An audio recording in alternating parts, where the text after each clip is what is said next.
she put a pot on she hair and gone. Them a the first one out on the dam. Basket on she head, bucket in each hand. Hold up on she frack, I wanna she grandson. To the market, them a go. For the morning, the day is dawning. For cockcrow to give the villagers a warning. Rise and shine, the birds them a sing. All animal take turn as them join in the waking. Cockcrow, dagaba, donkey, bray, horse, and they even duck a quack. Cockcrow, dagaba, donkey, bray, horse, and they even duck a quack.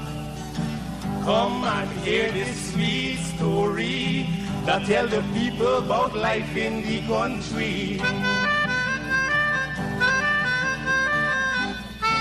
All day a back down, me now I come home. The naga jackass yard for fetchy load. Hello, this is attorney Shellen Washington, owner and founder of the Washington Law Firm, located at 455 Utica Avenue in Brooklyn, New York.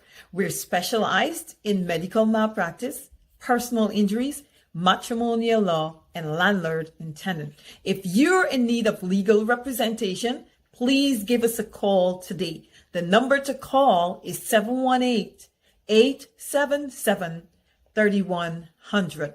Consultation is free at no cost to you. So call us today to see if we can be of any assistance to your legal needs. Again, the phone number to call us is 718-877-3100.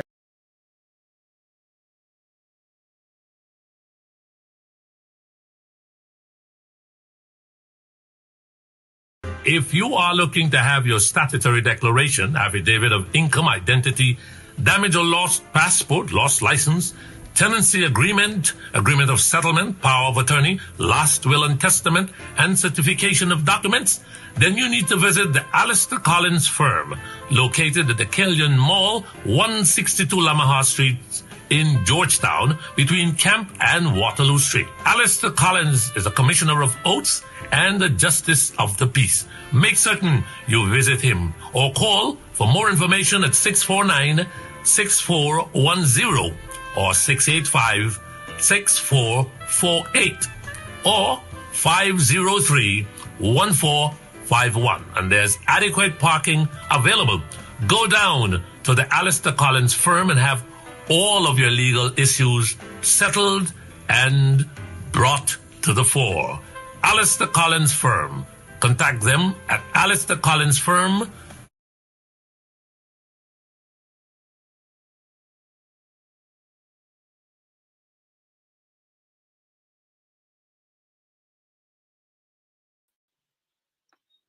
Hi, good evening all.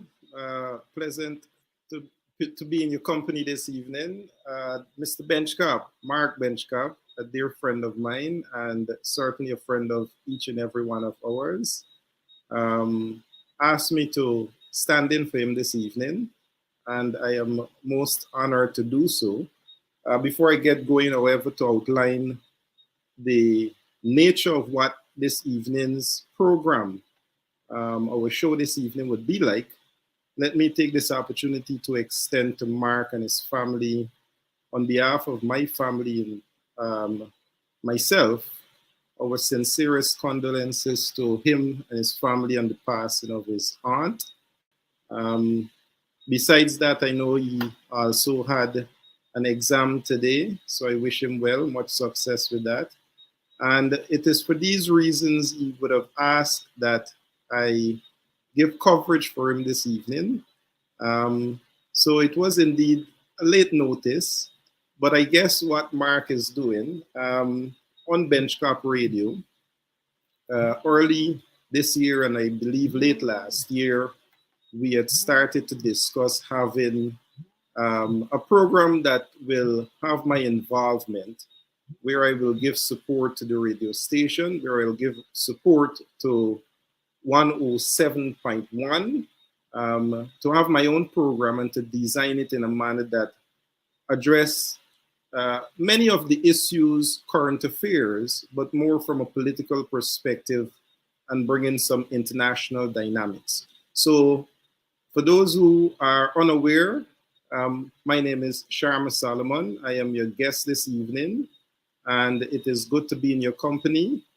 This 1 hour, I will bring to you a few matters that I believe I earlier addressed, but I believe they are so important for us to review them that I want to take the opportunity just to bring some more emphasis on how we are viewing these issues in the news, in our current affairs, from a political perspective, and how,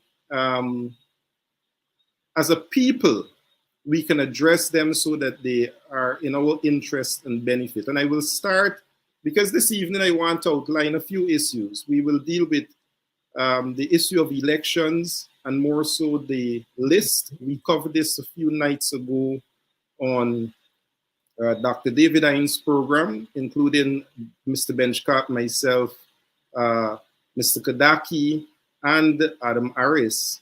And I believe it is a very relevant issue to bring back to the table so that we can have further discussions on it. We will also address the issue of the unions. I want to make a very important point on the trade union movement in general, but in particular the Guyana Teachers Union, knowing that they will be having their elections shortly. In fact, it would have already begun and should conclude on the 4th of April, the 14th of April, sorry. So I think it is important for those matters to also be addressed. I saw early in the news the statement made by Gawu with regards to the Minister of Labor and a particular statement he made on Globespan News program last evening. In fact, this week earlier, with regards to where you see trade unions and their quest to be a part of the dynamics of changing how structurally Guyana is representing workers and representing labor in general. We will also touch on the issue of crime. I think it's very important that we address law and order. Knowing for a fact that we had recently our annual police conference, I want to pick up a matter that I heard Mr. Paul Slow earlier mentioned with regards to the hierarchy of the police force and in a very cultural, structural, sociological way, how those things are affecting law and order and where we see crime affecting every single sector within our society. Also, with regards to law and order, we saw the stats from the police recently showing where dangerous and serious crime within our society lies. And only recently, within this past few weeks, we saw the US State Department, in fact, coming through the US Embassy, issuing advisories to their citizens. And I think that in itself contradicts the sort of impression being given with regards to where we stand with crime and law and order. So I just want to touch on that, not an expert, but I believe as we take a political lens towards where we are, and just to see the sort of politicization of the Guyana police force and how that is affecting the sort of morale that we see within the force and how this could affect performance and in essence, how it impacts law and order and how we see our society moving forward. So I think that is very, very critical. Myself as someone who dwells within the grassroots and move among communities and move within our society, I see where our young people who need the sort of guidance or issues within the context of law and order, how it is affecting them. And I believe those issues should be addressed. The other issue I think is very important to look at this moment would take some into consideration, some aspect of foreign policy. Let us not take for granted the importance of our geopolitical importance. We saw earlier today a visit from one of the senior representatives of the State Department, giving recognition to all the political parties, including those in opposition. And what does that mean? I think last night, Mr. Anderson addressed that well on Mark program. But the reality is that today it is actually occurring.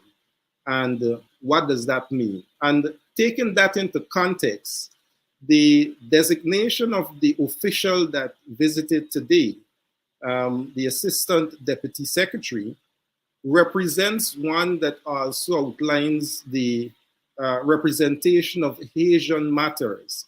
And earlier today, I want to bring to the conversation the outlining of former Minister of Foreign Affairs, Carl Greenidge, with regards to where Guyana stands on the issue of human rights and our treatment towards the Asians. And I think as Guyanese, we can all agree that for the past 2 years, the Asians in Guyana and those CARICOM citizens, for which Guyana is a member of the Treaty of Chaguaramas and a member as the founding member of CARICOM, how we treat CARICOM nationals who happen to be Afro as against to how we treat, and we should, with regards to our immigration policy, immigrants from other countries. We are even not only welcoming them, we are even allowing them to be trafficked. That sort of open lawlessness we prefer to allow instead of addressing the issue of our CARICOM brothers and sisters who are Asians and who happen to be Afro. So those are the issues I want to put into context. Again, I'll take you through the paces. I'll put more, as I said earlier, the sort of political dimensions to them, but also bring some sort of foreign policy aspect. And I want to make specific reference and emphasis on that point. Because in every one of these situations we outline, there is an intersecting point of it. And as somebody who takes pride in knowing how foreign policy works, I always say to people that international issues and domestic issues bring the convergent point of where we establish our foreign policy. So we'll go straight into the matter of elections and the most contentious issue at the moment, which happens to be the voters list.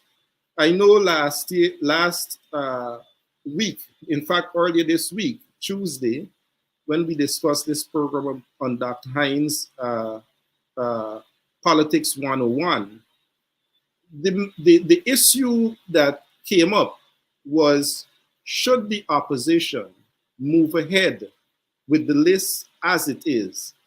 I believe what we saw early last week, in fact, a few weeks ago, was the People's National Congress making very clear to GCOM its concerns about the list. I want to say, I too take that position, and I believe all Guyanese should. The list, within the context of where it is, the courts have spoken in terms of how you can proceed to take people's name off the list. So what you actually have is a very bloated list. A list that is more than even the population that we have because of those who are on the list. It means that we are in need of a new voters list. And to have only verification of that list will not be sufficient to ensure that we bring that list to an acceptable stage where we can be confident enough that the list is indeed reflective of the people who will turn to the polls and vote on elections.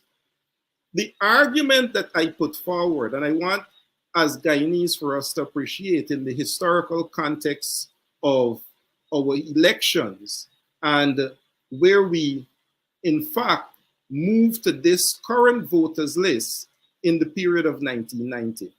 It was a collective of voices. It was an approach that allowed for not only domestically organized forces to come together, but all those who were claiming that the list posed the danger of rigged election are now quiet, very quiet, to see an inflated list that 2020, the argument was made, 2006, the argument was made, 2011, under the watchful eyes of Vincent Alexander, that people were using the list to misconstrue the actual numbers and give elections to a particular political party.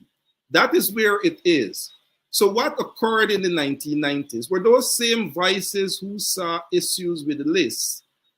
The same approach I would propose to be taken now, where we move to the legislative powers, both the People's Progressive Party, the People's National Congress, and in fact the coalition as a collective, to have constitutional amendment done, especially as it relates to GCOM and our electoral system.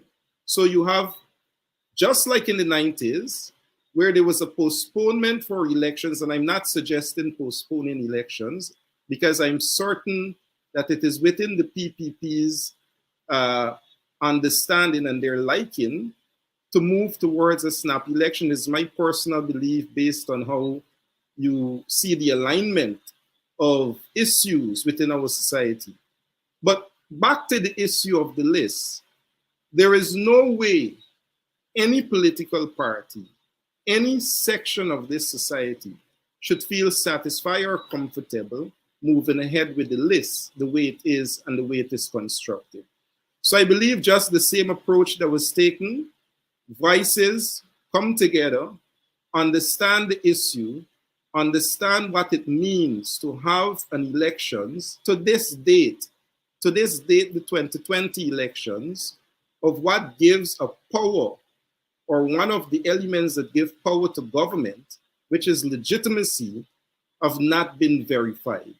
So to date, even the PPP government, though they sit in the seat of power, is still crying for legitimacy. And that is what you want to avoid.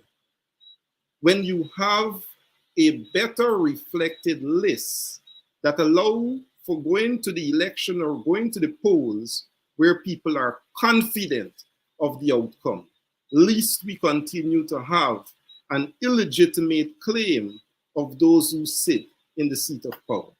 So that would be my first suggestion, that there must be legislative amendment to GCOM with regards to the issue of reforming the process, just like in the 90s, where we allow for reforms to include things such as counting at the place of poll and ensuring we have a new elections, a new voters list. And I believe those should be made legislatively. Now, how do you get that? And I know you may say, but the PPP controls the parliament and the speaker behaves as though he listens to no one. In the same organized manner, in the same way you bring the sort of parliamentary and extra parliamentary pressure, and now you bring the foreign element to the argument, which just like in the 90s, we had the Carter Center, we had the Bush doctrine that promoted the decade of democracy. We see the Biden doctrine, no different from that in promoting liberal democracies around the world. Those are some of the same similarities and contexts that we can use now. And it's good to see those foreign diplomats. As I said, the end of the conversation this evening will take on that aspect of international relations, but more so about foreign policy. It's good to see them come in, as we see the Assistant Deputy Secretary today and tomorrow in Guyana, as we saw the opposition in the PNC earlier last week doing rounds in North America. It is important because in every single election, as contested and contended by the various parties, as far back our international partners, more so bilateral, have been involved in molding the outcome of our electoral system. Whether that was the Carter Center in the 90s and ensuring that we move election from 90 to 92 and ensuring that their involvement was maintained, whether it was the Ordmanston Accord and breaking down the process of term limits from 2 years to 3 years, and even last elections of 2020, when we had CARICOM again proposing for us to have the recount and us including that in a recount in the legislation for a recount. Also, those foreign diplomats who were in the streets of Georgetown, building to building. So the point is, outside of moving to have legislative pressure so that we can reform issues at GCOM, and people may say, but a stubborn PPP may not allow that. Then we utilize the forces that have always been there, interfering, if you may say, but involved nevertheless in our electoral system, as we have now, the International Republican Institution, to move beyond just educating people to say that these reforms are necessary and that we will not proceed, not even at local government, much less a national election, if the list is not changed the same way the demands were made in the 90s, that the list must change and reforms must be made to GCOM. So I believe that is very important for us to know, that as much as we look at all the issues affecting us in Guyana, the issues that we want to be addressed will only be addressed based on our ability to have the sort of government that will be able to address those issues. And to date, look around in the systems that are affecting us as a nation. And with that being said, we'll move straight to the issue of the trade union movement. That you had a few days ago, the Minister of Labor, and rightly so, I saw Gawu today, ensuring that the Minister of Labor understand what is most important in the society to date. Downplaying not only the importance of the trade union movement and where trade unions stand as it regards to us as a society and the representation of labor, but playing down what is most important to the trade union movement and to the labor and workers in Guyana, which becomes wages and salaries. The Minister of Labor is saying, so first I'll address where the minister and where the government stands. And it is important that every single Guyanese, whether you are a contract worker, whether you are on the fixed establishment, whether you work as the Minibus Association, which I know have a union, it is important that once you give labor in this society, to appreciate the importance of the union. And I'll give just a brief historical understanding so that the minister could appreciate just where the union stands now when he intends to make certain claims of the irrelevance of the union now. Trade union movements birthed the political movements across the Anglo-Caribbean. Trade union movements.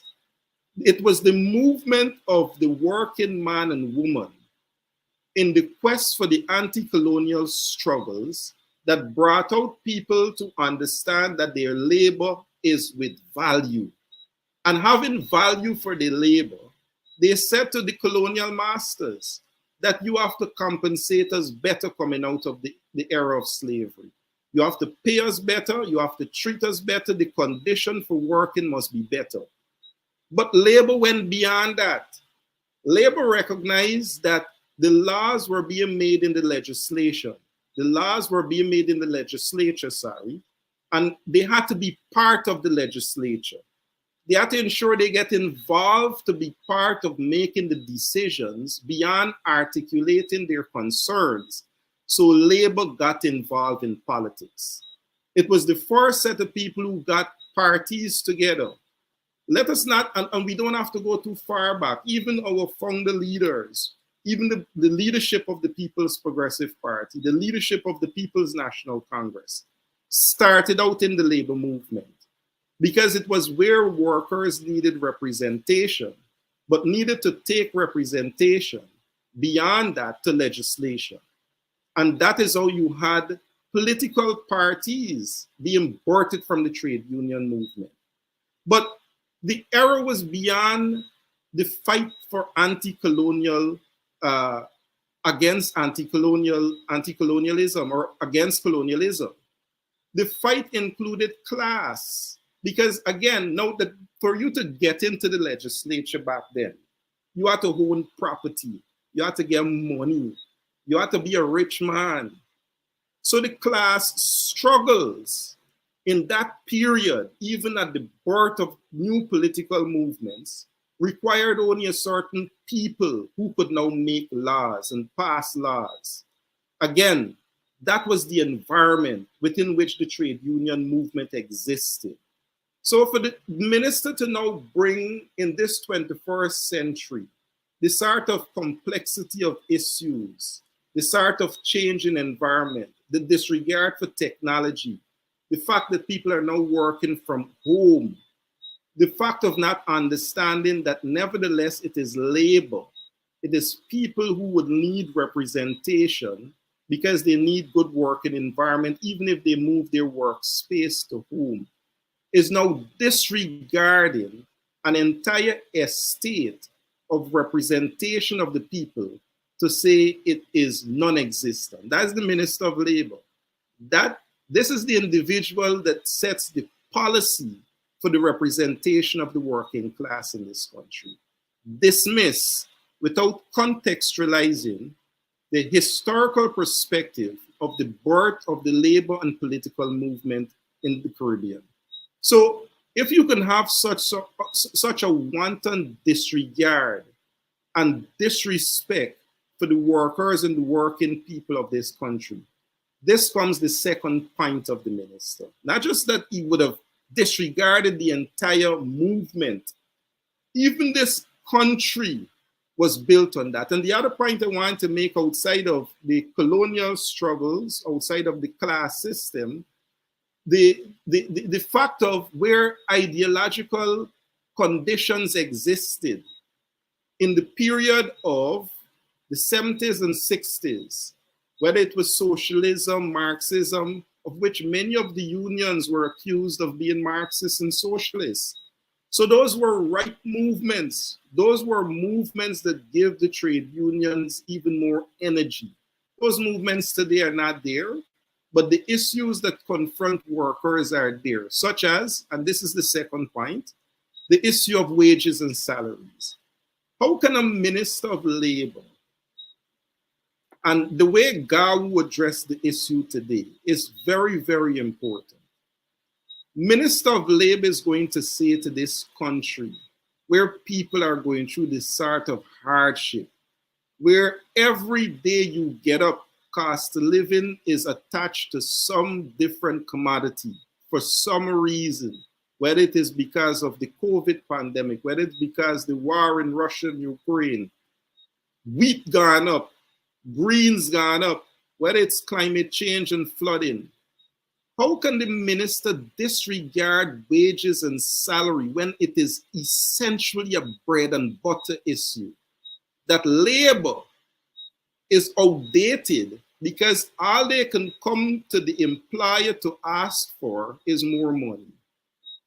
This is the thinking. This is the understanding of the people that sets the policy for the working man and woman in this country. So whether you're a teacher, whether you're a nurse, you're a policeman, soldier, whether you work in the public sector in somebody's office, in one of the ministries or agencies, hear what the minister is saying to you. Don't concern yourself with wages and salaries. And if you do concern yourself, you're thinking outdated for that.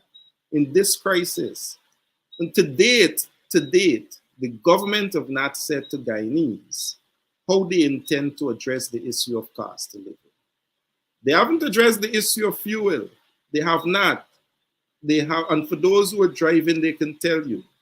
So in essence, that bread and butter issue, for which a movement that articulates the importance of labor, your energy, to say on behalf of that and what you have to provide for yourself and family, it is insufficient and I need more, the minister is saying you're outdated. That is what is happening within the labor movement.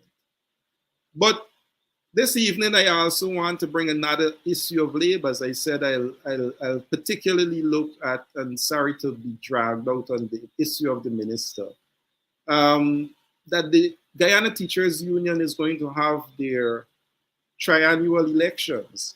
And I know that up for the position of president is Vanessa Kissoon, former member of parliament, Ms. Vanessa Kissoon. And she's up against the incumbent, Mr. Mark Light. I know also for the position of General Secretary is Ms. Coretta Braffett, who is the current General Secretary. I can't recall the name of the other person. My apologies for that.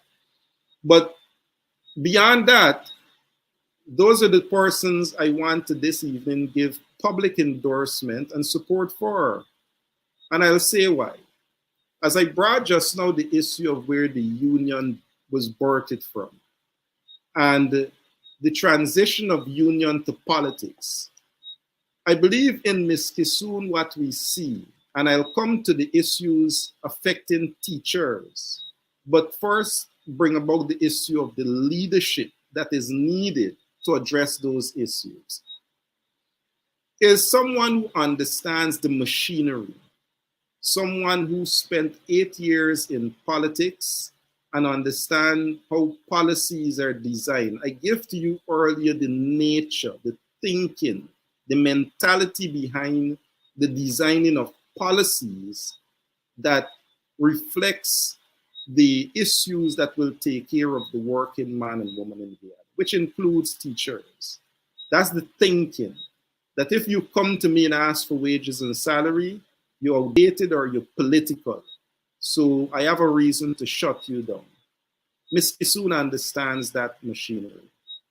She knows the inside out of how the politics of this country works. You need such an individual who understands that machinery. And as I said before, as we saw with the historical perspective, most people move from union to politics. You know, having someone who comes from politics to union, who can sit with the union and to properly articulate the issues affecting the working man and woman, those teachers, those hardworking teachers, and I'll come to the issues affecting teachers in particular, whether it is not having the respect to be given collective bargaining, not having the respect to be given a decent wage and salary in terms of the increase required and requested. And though those increases were given through arbitration, not given the opportunity for the basic benefits that will give them the opportunity for duty-free. You know, you saw the government taking back instead of increasing the amount of duty-free for teachers in this country. So the working man and woman should not have a sense of pride of ownership. It is only reserved for a few elites that they can drive. That a teacher must not be given that sort of empowerment tool unless you meet a certain elitist qualification. That is what you need a union to argue on your behalf. You want benefits in the area of housing. Those are some of the things affecting teachers. There is no way a government could not understand the importance and value of a sector that allows a country to call itself a developed country based on an educated. It was only today Robert Passad is saying that we need 100,000 workers. And our issue is because we don't have properly educated people. Now, how can you then treat the people who are to ensure that this nation is developed on their backs in a manner that those benefits, such as housing, is not given the sort of priority that people can feel empowered, that they can bring that sort of equity of benefits, of where people can be. Now, I'll transition even to the nurses, that the Minister of Health is questioning why nurses are moving to another country and work when they're making $400,000 and $300,000 a month as opposed to less than $100,000 a month. When they're given 6 months free housing as opposed to no consideration of any housing benefits in Guyana. Those are the sort of things you need a union to articulate on your behalf and to understand where the government can find these things for you as teachers. And I believe well positioned for that task would be Ms. Kisoon and Ms. Braffett, who work to understand just what they're up against. But beyond that, I know the claims would be made, but people are politically aligned. Well, if you know the record of both Ms. Kisoon and Ms. Braffett, while the coalition government was there, they were in the streets picketing, they were in the streets making noise, they were in the streets demanding for the same sort of demands they're making of this government. That is the sort of unbiased, not hypocritical, but straight shooting individual you want in terms of representation. So on those principal issues, on those understanding of where the union finds itself, where the government through its policymaker, principally being the Minister of Labor, understand and see the trade union as a movement, non-existent, and minimizes their concerns as wages and salaries to be insignificant, then the sort of thinking and representation you want would be people who understand that sort of machinery. And I believe it's very important that Guyanese start to give some understanding of the significance of the trade union movement. It is deliberate what the government is doing to the trade union movement. And every effort that would have been made to break the movement in pieces because they have no respect and regard for labor, for the value of what the working man and woman and the working class in this society.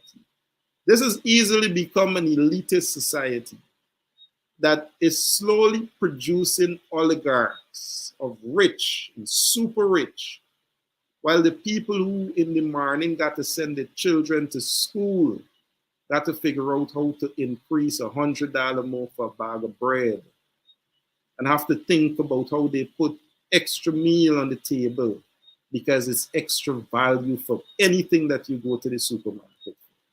That's the state of this country. And we're doing all of that in the context of a booming oil-rich economy. That's what we're doing this in the context of. So outside of all of that insignificant behavior that the minister is given to union, they have not even considered the new and changing dynamics. We have just emerged from a COVID pandemic. The working class would have been battered by this pandemic. We have just found ourselves with a newfound wealth, oil resource. We see the argument of insurance. We see the argument of the treatment of workers. And the Minister of Labor have not crafted how are we going to move forward as a nation to address these new dynamics. So in all of that, I know I've spoken a lot on the union, but it is only because the union represents a pillar in this country that should not be taken for granted. Very important. But I want to quickly, before I go, and I know I only we spoke about two issues predominantly, is to take a peek at the issue of crime. And I had the opportunity, I know from time to time I would look at Mr. Slow's program. And I had the opportunity last week, and in fact, 2 consecutive weeks, to look at the program and to appreciate the depth at where we see crime. As someone who appreciates sociology and the culture structure relationship and the structure culture relationship, I can appreciate where it comes from, because you see where the damage of the structure, once the structure is not right, once the leadership of the law enforcement, of the coercive arm of the state is not in high morale, then that filters, the structures weaken. What then it produces is a weak and inefficient culture in terms of what we see as a reflection in our society when it comes to the treatment of law and order. And I think you can only attest to that fact, as I said earlier, coming out of the annual police conference, where we got all the fancy statistics and numbers about the way crime is in Guyana. And then 1 week, embarrassingly so, the United States, through the embassy, is saying to its residents, to say to its citizens, avoid certain parts of Georgetown.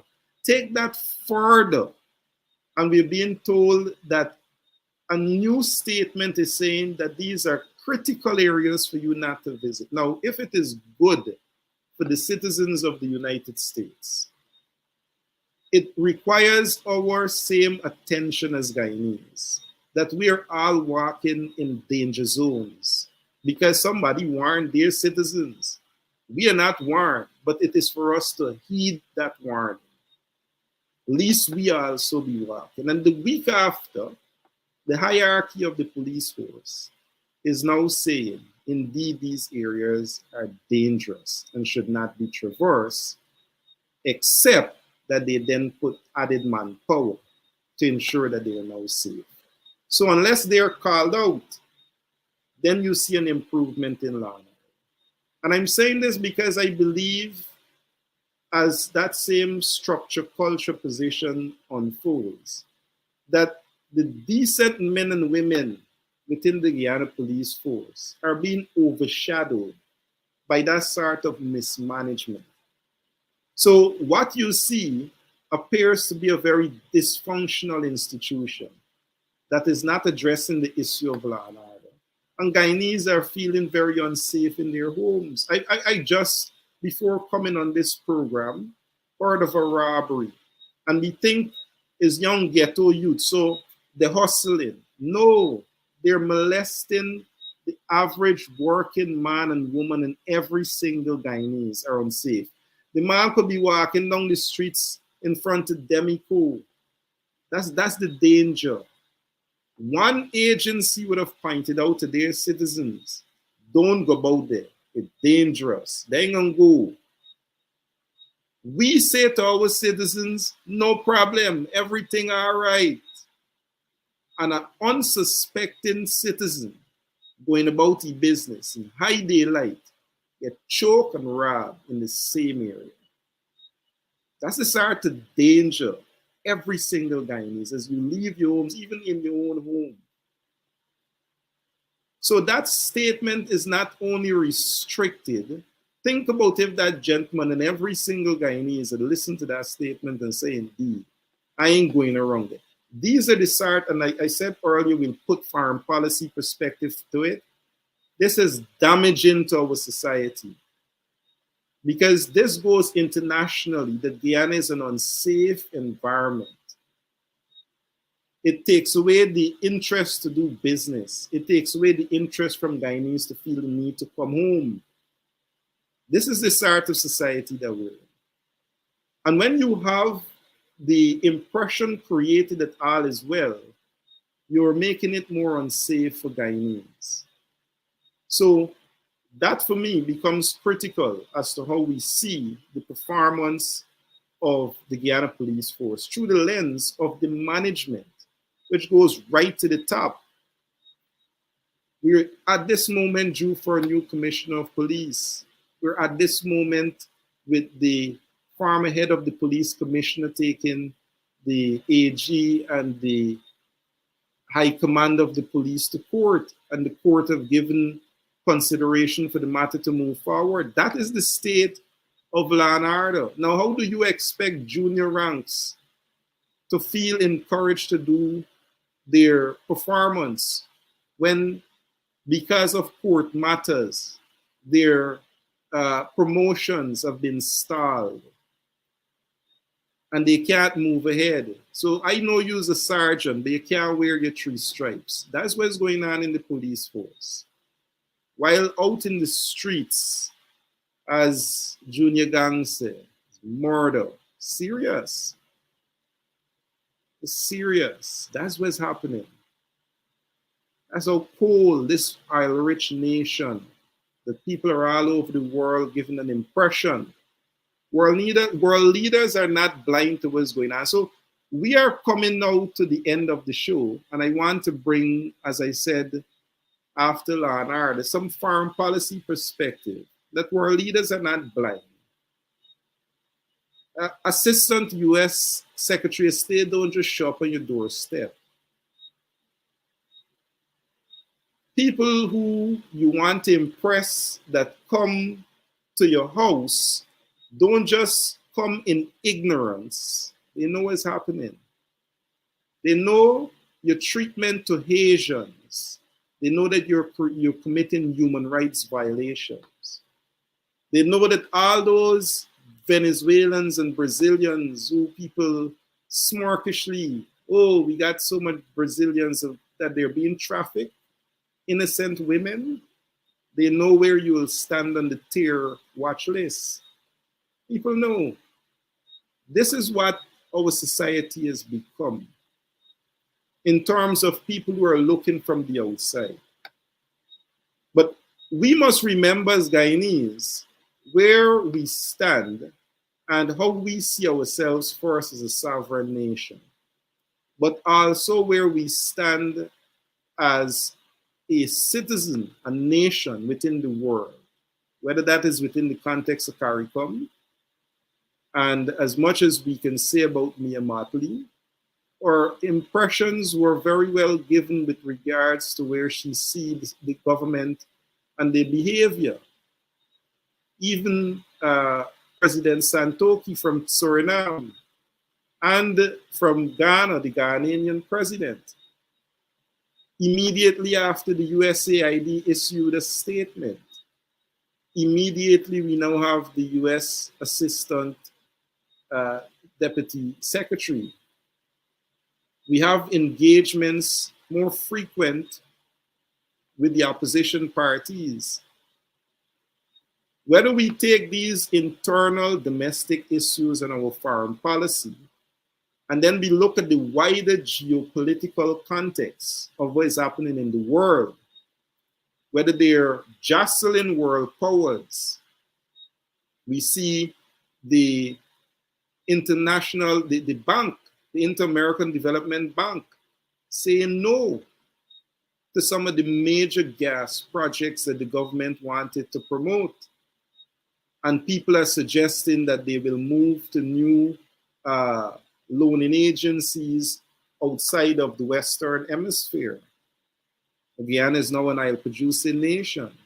So these are very important times for Guyana as it relates to geopolitics and domestically with regards to our multilateral and bilateral relationships with countries. And I want to commend Mark. I know both him and Mr. Anderson, they're doing a fine job in giving Guyanese foreign policy directive and perspective on how we should view some of these issues. But notwithstanding why that becomes very important for Guyanese to pay interest, it is because, as in 2020, it is foreign partners, and now the PPP, the government, cannot pretend as though they're not listening, that they're violating the rights of Asians, and they're breaching CARICOM protocols through the Treaty of Chaguaramas. Because you can't ask these partners to look at those same treaties and implement the protocols when you feel there is breach for elections, and you want to disregard some of these protocols. It is the same we see within the argument of the local content that is taking place between Carl Greenidge and I saw Member of Parliament Datadin, that we can opt out of CARICOM. That might be wise to some people. We can decide what we want to do, but it can be good when we didn't get. We have to know to get the best diplomats to ensure that Guyanese benefits as much as we ensure we maintain our international commitments. Because the argument is, if people see that you're not worthy to keep your word in one treaty, then how can you sign more international treaties and be taken seriously? So don't think people are not paying attention to the government internationally and how they're handling these matters, whether again, domestically and our engagement with our multilateral and bilateral partners, and where it stands in a geopolitical sense of the movement of power dynamics, of where we will go if we are going to go outside of the hemisphere and look for new partners, as we see the president at this moment in Asia and in the Middle East. So let me take the time to say to each and every one of you, I want to thank you for the opportunity to stand in this evening for Mark. Again, let me express to him and his family my sincerest condolences on behalf of my family and I on the passing of his aunt. And to say that it was indeed a pleasure to be with you this evening. I hope that on the issues we addressed, first on the matter of the list and pushing to have a new voters list, on the issue of our unions and the importance of labor and the trade union movement and where they stand, and also on the matter of law and order and crime, and where we should see the importance of our foreign partners and how they would have participated in the shaping of what is happening in Guyana domestically and internationally. So again, thanks for having me this evening. I pray Almighty God take care of you all. And I don't see the operator, Lemon, to take me out this evening, but I guess it's just for me to say, just look forward. Just look forward. Mark and I, we are working on that program. And I think this was just a warm-up for Mark. So it is not easy to be able to come to these programs. I would like to be a little more interactive so that I can have conversation. I think we're trying to shape it in that direction so that people can be a little more involved and participate, because I know that the opinions of others matter. And I take dearly the opportunity to exercise that which is consultative, inclusionary, and participatory. So I hope that as we design the program going forward and working with the Benchcap Radio 107.1, that we can bring to you a very informative show, a show that you can look forward to, and one that you can not only learn, you know, once we are part of anything, our energy ensures that you do those three principles, you know. You move to disliking things that you know consciously is not the way it should be. And then we move to speaking up about things. And our third approach to ensuring our activism works is that we take action about things. So I hope that the program that we're designing for you not only educates, but bring those level of consciousness to you, so that we can ensure we shape this dear and beautiful land of ours. So again, I don't see again my operator taking me out, but good evening to you all, and may Almighty God richly bless and keep you all safe. Good evening.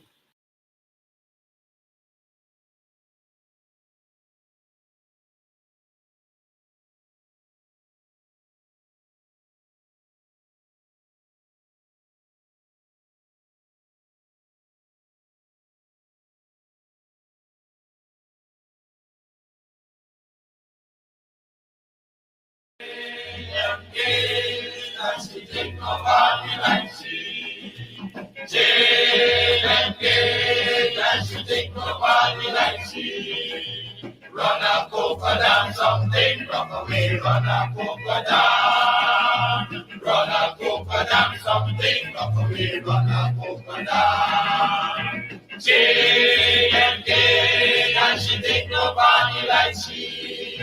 Jane and Kate, and she take nobody like she. Run a polka dance, something rock away, run a polka dance. Run a polka dance, something rock away, run a polka dance. Jane and Jane, and she rocks her body with high. Jane and Jane, and she rocks her body with high. Run a polka dance, something rock away, run a polka dance. Run a polka dance, something rock away, run a polka dance. Jane and Jane, and she walk up in little style. Jane and Jane, and she walk up in little style. Run a polka dance, something rock away, run a polka dance. Run a polka dance, something rock away, run a polka dance. Jane and Jane, and the village fire run wild. Jane and Jane, and the village fire run wild. Run a polka dance, something rock away.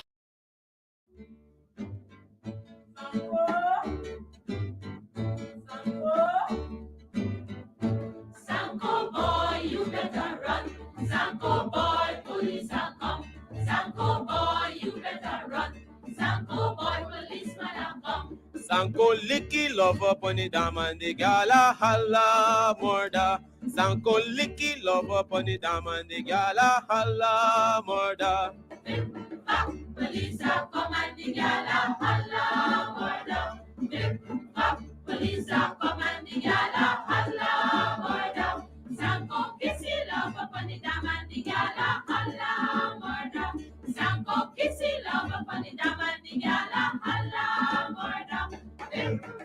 Police are come and the gala holla murder.